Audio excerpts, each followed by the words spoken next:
श्री गणेशाय नमः। वक्रतुंड महाकाय सूर्यकोटि समप्रभ निर्विघ्नं कुरु मे देवं सर्वकार्येषु सर्वदा। गणेश जी का नाम लेके हम श्रावण मास महात्म प्रारंभ करते हैं।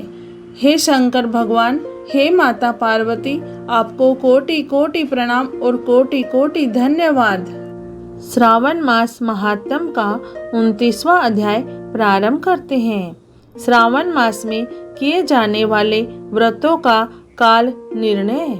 ईश्वर बोले, हे सनत कुमार, अब मैं पूर्व में कहे गए व्रत कर्मों के समय के विषय में बताऊंगा।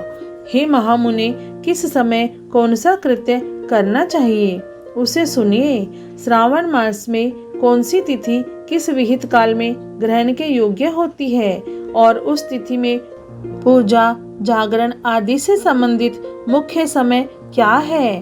उन व्रतों के वर्णन के समय कुछ व्रतों का समय तो पूर्व के अध्यायों में बता दिया गया है। नक्त व्रत का समय ही विशेष रूप से उन व्रतों तथा कर्मों में उचित बताया गया है। दिन में उपवास करे तथा रात्रि में भोजन करे, यही प्रधान नियम है। सभी व्रतों का उद्यापन उन व्रतों की तिथियों में ही होना चाहिए।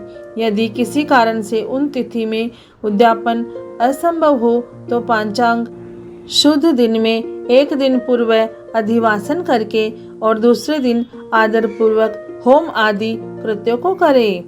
धारण पारण व्रत में तिथि का घटना व बढ़ना कारण नहीं है। श्रावण मास के शुक्ल पक्ष की प्रतिपदा तिथि में संकल्प करके उपवास करें, पुनः दूसरे दिन पारण करें, इसके बाद दूसरे दिन उपवास करें। इसी क्रम से करते रहें। व्रती को चाहिए कि वह पारण में हविष्य अन्न, मूंग, चावल आदि ग्रहण करे। एकादशी तिथि में पारण का दिन हो जाने पर 3 दिन निरंतर उपवास करे। रविवार व्रत में पूजा का समय प्रातःकाल ही होना चाहिए। सोमवार के व्रत में पूजा का प्रधान समय सायंकाल कहा गया है।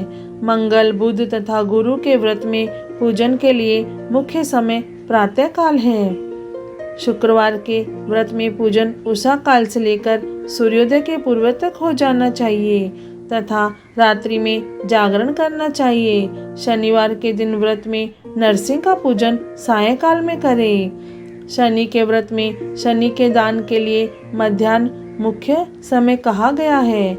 हनुमान जी के पूजन का समय मध्याह्न है। अश्वत्थ का पूजन प्रातःकाल करना चाहिए।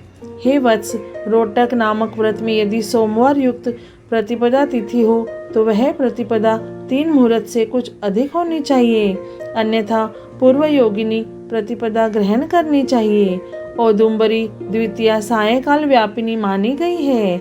यदि दोनों तिथियों में पूर्व भेद हो तो तृतीया संयुक्त द्वितीया ग्रहण करनी चाहिए। स्वर्ण गौरी नामक व्रत की तृतीया तिथि चतुर्थ युक्त होनी चाहिए। गणपति व्रत के लिए तृतीया विध चतुर्थी तिथि प्रशस्त होती है। नागों के पूजन में षष्ठी युक्त पंचमी प्रशस्त होती है। सुपोदन व्रत में सायंकाल सप्तमी युक्त षष्ठी श्रेष्ठ होती है। शीतला के व्रत में मध्याह्न व्यापिनी सप्तमी ग्रहण करनी चाहिए। देवी के पवित्रारोपण व्रत में रात्रि व्यापिनी अष्टमी तिथि ग्रहण करनी चाहिए। नक्त व्यापिनी कुमारी नवमी प्रशस्त मानी जाती है। इसी प्रकार आशा नामक जो 10वीं तिथि है वह भी नक्त व्यापिनी होनी चाहिए। विद एकादशी का त्याग करना चाहिए। हे मुने, उसमें वेद्य के विषय में सुनिए।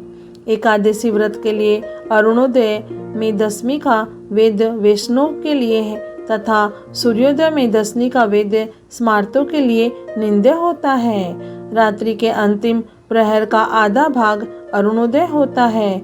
इसी रीति से जो द्वादशी हो वह पवित्रारोपण में ग्राह्य है। कामदेव के व्रत में त्रयोदशी तिथि रात्रि व्यापिनी होनी चाहिए। उसमें भी द्वितीय याम व्यापिनी त्रयोदशी हो तो वह अति प्रशस्त होती है। शिवजी के पवित्रारोपण व्रत में रात्रि व्यापिनी चतुर्दशी होनी चाहिए। उसमें भी जो चतुर्थी अर्धरात्रि व्यापिनी होती है वह अति श्रेष्ठ होती है। उपाकर्म तथा उत्सर्जन कृत्य के लिए पूर्णिमा तिथि अथवा श्रवण नक्षत्र होने चाहिए। यदि दूसरे दिन 3 मुहूर्त तक पूर्णिमा हो तो दूसरा दिन ग्रहण करना चाहिए, अन्यथा तैत्तिरीय शाखा वालों और ऋग्वेदियों को पूर्व दिन ही करना चाहिए। तैत्तिरीय यजुर्वेदियों को 3 मुहूर्त में पर्यंत दूसरे दिन पूर्णिमा श्रवण नक्षत्र हो तब भी पूर्व दिन दोनों कृत्य करने चाहिए। यदि पूर्णिमा तथा श्रवण दोनों का पूर्व दिन 1 मुहूर्त में अनंतर योग हो और दूसरे दिन 2 मुहूर्त के भीतर दोनों समाप्त हो गए हो तब पूर्व दिन ही दोनों कर्म होना चाहिए। यदि हस्त नक्षत्र दोनों दिन अपराह्न काल व्यापी हो तब भी दोनों कृत्य पूर्व दिन ही संपन्न होने चाहिए। श्रवणाकर्म में उपाकर्म प्रयोग के अंत में दीपक का काल माना गया है और सर्व बलि के लिए भी वही काल बताया गया है। पर्व के दिन में अथवा रात्रि में अपने अपने ग्रह सूत्र के अनुसार जब भी इच्छा हो इसे करना चाहिए। इस दीपदान तथा सर्व बलिदान कर्म में अस्तकाल व्यापिनी पूर्णिमा प्रशस्त है। हयग्रीव के उत्सव में मध्याह्न व्यापिनी पूर्णिमा प्रशस्त होती है। रक्षाबंधन कर्म में अपराह्न व्यापिनी पूर्णिमा होनी चाहिए। इसी प्रकार संकष्ट चतुर्थी चंद्रोदय व्यापिनी ग्राह्य होनी चाहिए। यदि चंद्रोदय व्यापिनी चतुर्थी दोनों दिनों में हो अथवा दोनों दिनों में ना हो तो भी चतुर्थी व्रत पूर्व दिन में करना चाहिए, क्योंकि तृतीया में चतुर्थी महान पुण्य फल देने वाली होती है। अतः हे वत्स, व्रतियों को चाहिए कि गणेश जी को प्रसन्न करने वाले इस व्रत को करें। गणेश चतुर्थी, गौरी चतुर्थी और बहुला चतुर्थी, इन चतुर्थियों के अतिरिक्त अन्य सभी चतुर्थियों के पूजन के लिए पंचमी विधा कही गई है। कृष्ण जन्माष्टमी तिथि निश्चित व्यापिनी ग्रहण करनी चाहिए। निर्णय में सर्वत्र तिथि 6 प्रकार की मानी जाती है।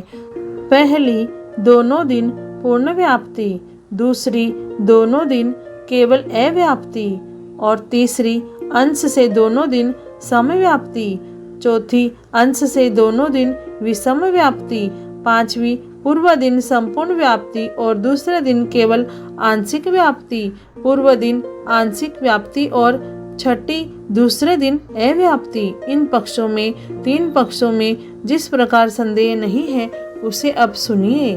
विषम व्याप्ति में अंश व्याप्ति से अधिक व्याप्ति उत्तम होती है। एक दिन तिथि पूर्णा है, वही तिथि दूसरे दिन अपूर्णा कही जाती है। अव्याप्ति तथा अंश व्याप्ति से इनमें अंश व्याप्ति उत्तम होती है, और जब अंश व्याप्ति पूर्ण हो तथा तब अंश से सम हो वहाँ संदेह होता है और उसके निर्णय में भेद होता है। कहीं युग्म वाक्य से वार व नक्षत्र के योग से, कहीं प्रधान दय योग से और कहीं पारना योग से। जन्माष्टमी व्रत में संदेह होने पर तीनों पक्षों में पराग्राह्य होती है। यदि अष्टमी 3 प्रहर के भीतर ही समाप्त हुई हो तो अष्टमी के अंत में पारण हो जाना चाहिए, और उसके बाद यदि अष्टमी उषा काल में समाप्त हो गई हो तो पारण उसी समय करना चाहिए। पिठोर नामक व्रत में मध्याह्न व्यापिनी अमावस्या शुभ होती है और वृषभों के पूजन में सायंकाल व्यापिनी अमावस्या शुभ होती है। कुशों के संचय में संगव काल यह दिन के 5 भागों में से दूसरा भाग होता है।